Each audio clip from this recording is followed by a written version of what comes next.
Iya, Bang Anda kembali bersama kami di toko kita, masih bersama dengan Pak Usama Hisyam. Pak Usama, ini makin menarik kalau tadi saya katakan begitu ya, ada dorongan, desakan begitu ya, dan kondisi begitu, bahwa kita tahu Parmusi sendiri menjadi faksi mayoritas di P3 begitu ya. Kemudian dorongan untuk lahirnya Parmusi menjadi partai politik Islam baru sendiri. Apakah sudah disiapkan begitu?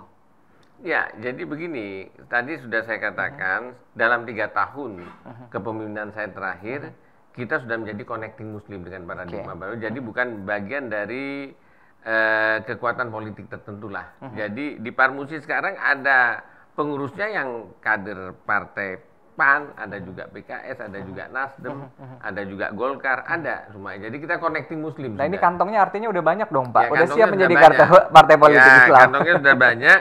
Untuk kader, yang penting kita di partai-partai itu berdakwah, ya, mengedepankan dakwah Islam ya. Nah, kalau terkait dengan apakah Parmusi akan menjadi partai politik kembali karena DNA-nya memang partai politik ya. Nah, itu kita akan lihat sejauh mana nanti respon masyarakat terhadap gerakan dakwah Parmusi ini. Bila mana respon masyarakat kemudian menghendaki Parmusi kembali menjadi partai politik sebagai penyalur aspirasi, karena banyak juga yang mengatakan sekarang ini seharusnya partai politik itu seperti Parmusi hari ini, gitu. Sikapnya tegas dalam keberpihakannya terhadap bela tauhid ilallah ya, dalam memihak kepada Islam, tidak pragmatis ya, tapi ideologis. Seharusnya partai itu seperti Parmusi ya, memang Parmusi ini kader-kader rata-rata anak turunan Masyumi. Pak Usama, kalau kita tahu begitu ya, ini beberapa ormas yang akhirnya berfusi dengan partai politik. Ini kerap menimbulkan silang sengkerut begitu. Contohnya di P3 sebelumnya begitu ya, sempat terjadi silang sengkerut begitu ya, dua kubu antara P3 sendiri begitu. Kejadian-kejadian atau kondisi ini begitu, apakah ini menjadi letupan-letupan begitu ya? Akhirnya tadi Pak Usama katakan bahwa mungkin saja suatu saat nanti Parmusi akan menjadi partai politik Islam baru. Ya, jadi begini, ini kan memang masalah dinamika di P3 ini kan memang ada perbedaan pandangan antara P3 dengan Parmusi, saya terutama sebagai ketua umum dengan Mas Romi sebagai ketua umum P3 ya. Mungkin dengan permasalahan masing-masing tentunya P3 punya persoalan sehingga sikap kebijakannya ketika menghadapi masalah penistaan agama kemudian sebagai partai Islam, umat mengharapkan beliau ya P3 itu memihak pada upaya untuk menyikapi masalah penista agama, tapi kenyataannya kan ikut mendukung. Sementara Parmusi menyikapi bahwa penista agama tidak boleh dilakukan. Kita terlibat penuh aktif dalam aksi bela Islam dan aksi bela Al-Maidah. Aksi bela Al-Maidah 51. Ini yang membuat kemudian perbedaan tajam antara Parmusi dengan P3, padahal sebagian kader-kader Parmusi ada di dalam tubuh P3. Itu sebabnya gerakan 212 ini lahir begitu ya, tidak mengenakan tadi atribut atau ideologi dari partai P3 yang merupakan sudah ada partai politik begitu. Betul. Nah, terkait dengan gerakan 212 yang lalu, itu memang merupakan sikap independensi Parmusi ya.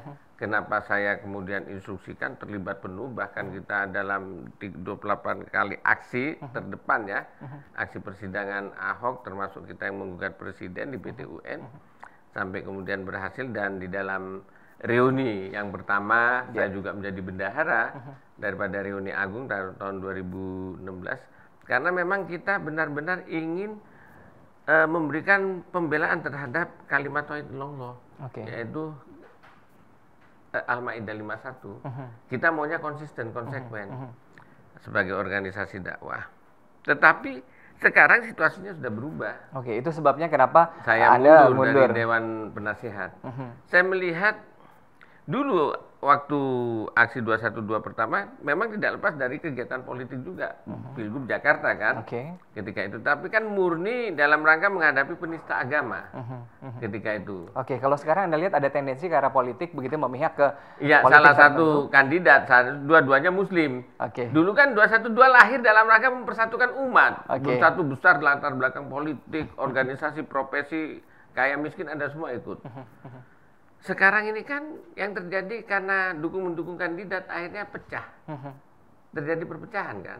Artinya tujuan, semangat, ruh, persatuan itu sudah hilang. Karena kepentingan politik tadi, itu yang saya tentang. Sebetulnya. Kemudian, saya maunya konsisten saja lah. Pak Usama, terkait dengan dalam waktu dekat akan ada reuni Gerakan Islam 212 begitu. Anda sudah mundur dari anggota Dewan Penasehat Gerakan Muslim 212 sendiri. Pandangan Anda dengan reuni ini apa, Pak Usama? Ya, saya sudah katakan sama Pak Slamet Ma'arif ya, Ustadz Slamet Ma'arif itu sebagai Ketua Persatuan Alumni, saya nasihatin, ruh semangat 212 tahun 2016 ini harus kita jaga bersama.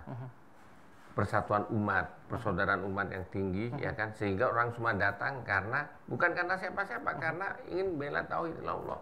Orang keluarkan duit sendiri segala macam berkumpul. Nah, 212 ini bajunya sudah besar. Jangan antum kecilkan. Menjadi tim sukses salah satu kandidat capres ini kan baju sudah besar dikecilkan. Jadi sehingga terpecah kan. Tujuannya mempersatukan umat dulu waktu lahir, sekarang kan memecah. Nah, Pak Usama, ini menarik Anda bicarakan bahwa gerakan 212 ini bajunya sudah besar begitu. Sebenarnya ini gerakan maksudnya murni gerakan begitu ya, yang lahir tadi begitu dari solidaritas moral dari solidaritas sendiri, atau memang ada organisasi, ada anggaran dasar, anggaran rumah tangga? Tidak ada. 212 itu kalau saya lihat tidak jauh dari sekedar komunitas saja. Komunitas saja. Semacam paguyuban jadi untuk menjalin semangat ya, persatuan yang terjadi pada tahun 2016 dilakukanlah reuni-reuni. Tetapi reuni yang kedua ini, semangat yang awal itu 2016 sudah hilang. Karena sudah menjadi tim sukses calon presiden. Anda melihat seperti itu? Iya, kan semua pengurusnya hampir semua menjadi tim sukses calon presiden.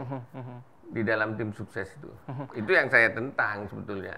Artinya saya menghendaki kita konsekuen lah, konsisten lah. Kalau memang kita mau bela Islam secara konsisten sesuai dengan nilai-nilai tauhid. Jangan kita malah memecah. Dua-duanya kan Islam ini. Jokowi Islam, Prabowo Islam, ya kan? Iya. Kemudian bagaimana pandangan teman-teman di Gerakan 212 sejauh ini dengan pengunduran diri Pak Usama? Pro kontra. Saya sendiri diminta ketua alumni untuk membatalkan pengunduran itu. Kemudian saya bilang nggak mungkin, Ustadz. Ana sudah ambil putusan, ini surat antum terima. Ana nggak punya hak untuk memutuskan Pak Usama. Yang punya hak itu Pak Amin Rais dengan Habib Rizik Syihab untuk menerima pengunduran diri antum. Nanti saya laporkan ke Habib Rizik.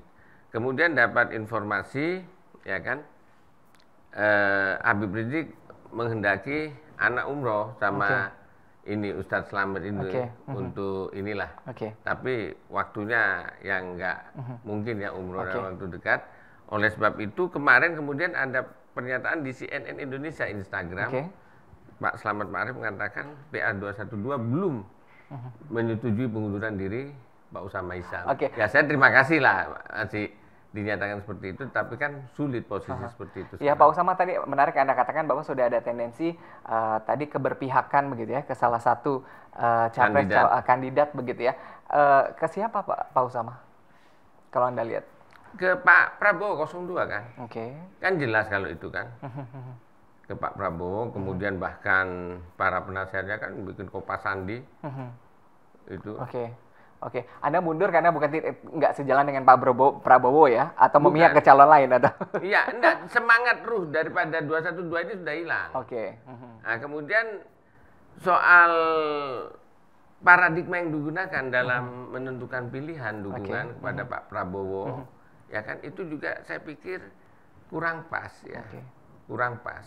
Karena paradigmanya kan melalui ijtima ulama. Artinya kan seharusnya paradigma pemimpin yang syar'i, pemimpin muslim yang syar'i. Ya, Pak Musa, makin menarik kita akan membahas terkait dengan konstelasi politik menjelang Pilpres.